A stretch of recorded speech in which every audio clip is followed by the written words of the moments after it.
You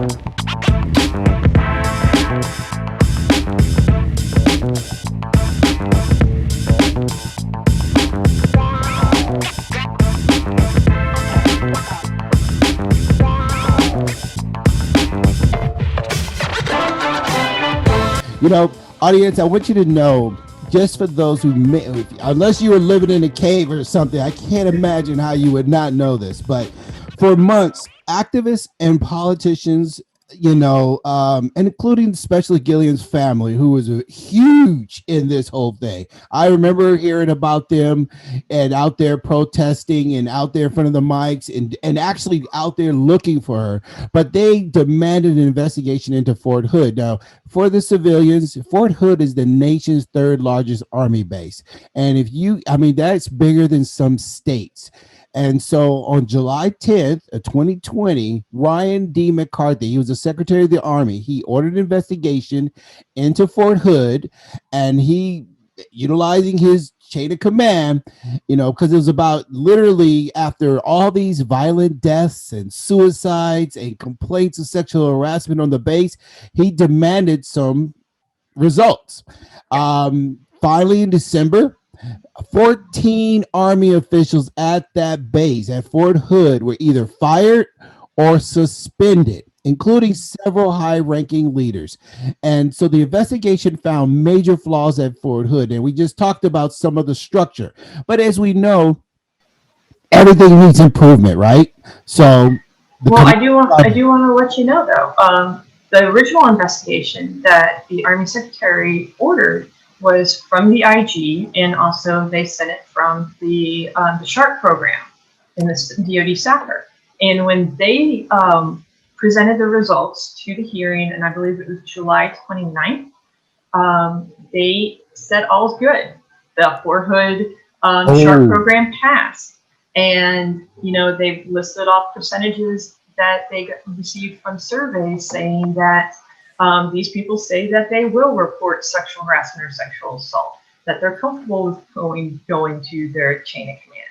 Well, the issue is that they didn't separate by genders for the sensing sessions that they had, which is, it's basically a focus group for your civilians out there. A sensing session is focus groups that's underneath a command, target command, or unit where there's a problem. And IG would go in and actually separate by rank, a lot of times by gender, just to figure out what's really going on with the people.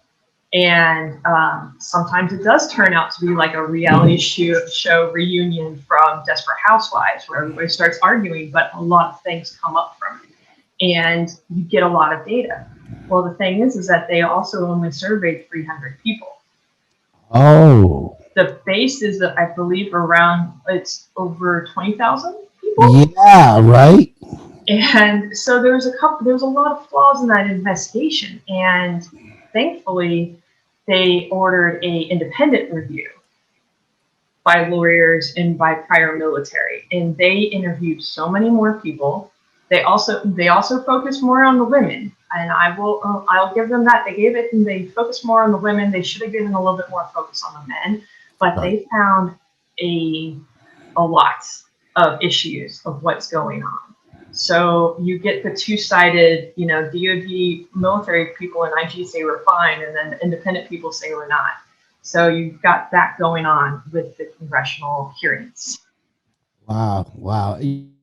That's when you say how they did not focus on men, I know that ties into the stigma, the stereotype, men don't get sexually harassed or assaulted. And, I've never shared this with anybody other than my therapist, but, one of the things I try to do on this show is be very transparent. And there was an incident myself when I was playing basketball at a gymnasium. And interesting enough, playing basketball, pickup basketball with a bunch of guys, we're all active duty. And while we were playing basketball, this guy that it was playing defense on me just kept grabbing me in a certain way. It didn't click at first. And I just started to notice that when he was playing defense, the way he was grabbing me and the areas he was grabbing me while we were playing, clearly when your body is moving, your body genitals are going in certain directions. And then it got to a point where he was literally almost, cupping my body parts. Now, you go through a process in your head, and I don't know how my experiences versus other experiences are other people, and I don't want to even try to advocate, but I can understand when I've read in the past when people say they're kind of go through a period of shock. Mhm. And I could definitely attest to that. I'm not going to go into that specifically because obviously we want to talk about the more importantly the bill, but to be a person who experienced it even at a minor level, not to say that the mine was minor because actually there's more to the story, but the thing is that I can truly understand that we got to stop looking at this being a male on female type scenario because it can go both ways and it can go in same sex as well. So, but that not here nor there. Let's talk about the status of Vanessa. Okay. First of all, let's go over the bill. Where is it now? What's going on with Congress? Help us understand. It is now on February 1st, ironically, of 2021. So, what's going on? Talk to us, Stephanie. So the I Am Vanessa Guillen bill was introduced last year. And what happens with the congressional sessions is that whenever House of Representatives have to be reelected every 2 years. So every 2 years, there is a congressional session. If a bill is not passed when the congressional session ends, the bill dies. And then the bill will have to be reintroduced for the next year. Well, the I Am Vanessa Guillen bill had a lot of rules, and it was the most progressive bill that we've ever had for sexual assault and sexual harassment. And there are some items that people from either party would not be comfortable with on approving. And one of those that was the most controversial was that if this passed, you could file a claim on negligence against the military and receive up to $100,000 if the claim is approved. Well, a lot of people who supported this bill also didn't realize is that if you do receive this, and then you file for VA disability based off of the injuries that you have, you would have to repay back that $100,000. Yes. So, Wow. and I know the Republicans are not for that type of amendment inside the bill, but then some of the people just didn't understand that how that would affect your VA disability. You're right. And so if they are to have that bill, a lot of people didn't realize that they probably need to add that stipulation that it shouldn't affect your VA disability or any other thing that you may collect from the government. Absolutely. Yeah. Well, so the bill now, which is technically dead, it needs to be reintroduced. And right now, Representative Jackie Spear has been working with other veteran organizations to try to figure out how to edit the bill, either to add more things or take them out. So that's the type of process it's going into. One of the things that I've been fighting for is protections for those that file a report, a complaint, if it's sexual harassment, that they receive protections from retaliation. Because a lot of times they don't link that to whistleblowers protection. And there was a case study in the DoD SAPR website that 61% of retaliation cases was from their supervisor or chain of command. So once somebody is retaliated against, a lot of times they will drop the case or they won't work with the investigators for the actual court case if it ever comes to that.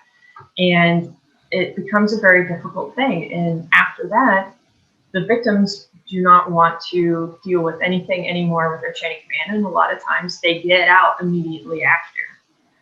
Oh, And wow. They actually will give up their career because of what they're afraid. Yes. And one of the biggest demographics are that either leave the military early or only serve one contract is female between the ages of 18 and 24 and E4 and below. That's the exact target group of individuals that is receiving the most sexual assault and sexual harassment. That's unfortunate. You're talking about a decision that could impact somebody's life. Yes. Literally. And what happens a lot of times is that when we've received the stories and complaints, and there's a very common story that also comes out following, is that the victims are then diagnosed with personality disorder. Mm-hmm. And for those that don't understand, is that once you receive a diagnosis of personality disorder, which is identified as a predisposed disorder that you receive as a child, there is zero research that say you can get it as an adult. They say you can only get it as a child. Once you get that, you are automatically discharged from the military and you cannot receive any benefits. You cannot receive your VA disability benefits on any other condition. You could have been hit by a truck, and then followed by, after that, you would be diagnosed with a personality disorder. You would get zero benefits for any of the injuries that you received by getting hit by a truck. What? Yes. Yes. That's insane. Yes. And so the Vietnam Veterans Association had worked with Yale Law School, and they went through all of the personality discharges that had gone through from 2001 and 2010, and they found hundreds of illegal personality disorder discharges, and that they were missing the 5 required facets to actually complete the discharge. And one of them is pretty much a report from the doctor to describe the severity of the this personality disorder. So I know you're not a psychiatrist or a psychologist, and I am okay with that. However, we have listeners who are probably on alert right now based on what you're saying. They're probably going into their head thinking and wondering, can you possibly give a little insight on some of the things related to a personality disorder, like what it may look like? Have you had any experience or at least read any reports to give us some insight on that, just so somebody can probably try to tap into their own head and kind of wonder if that's something they need to bring up to their doctors? Yes. Well, personality disorder, I will give the disclosure, a lot of the symptoms do overlap with PTSD, which is another condition that you can get from having military sexual trauma or violence. And so the type of symptoms you would have would be impulsive and risky behaviors, such as unsafe sex, gambling, or binge eating, unstable or fragile self-image, unstable and intense relationships, up and down moods, often as a reaction to interpersonal stress, and suicidal behavior or threats of self-injury. Well, few of them for the risky and impulsive behavior. A lot of times for PTSD, people go through that either because they're not thinking of the consequences, but also they might want to feel alive, because a lot of people with PTSD feel numb. Yeah, so absolutely. It's really hard to get that, to make sure that you have personality disorder and not have PTSD. And a lot of times your your mental health conditions can change or evolve. Personally, I will tell you, I've been diagnosed with clinical depression. I've also been diagnosed with social anxiety disorder. And then afterwards, then they finally say that I'm diagnosed with PTSD, and they'll just like envelop it together. And you can have more than one mental health diagnosis, and then you can also be misdiagnosed. Right, exactly. And that's, or the delay of being diagnosed, because a lot of times they don't even find out until years and years and years later. I hope you have been enjoying the show. Well, do not go anywhere just yet. We have a continuing episode with Dr. Bryant Speaks.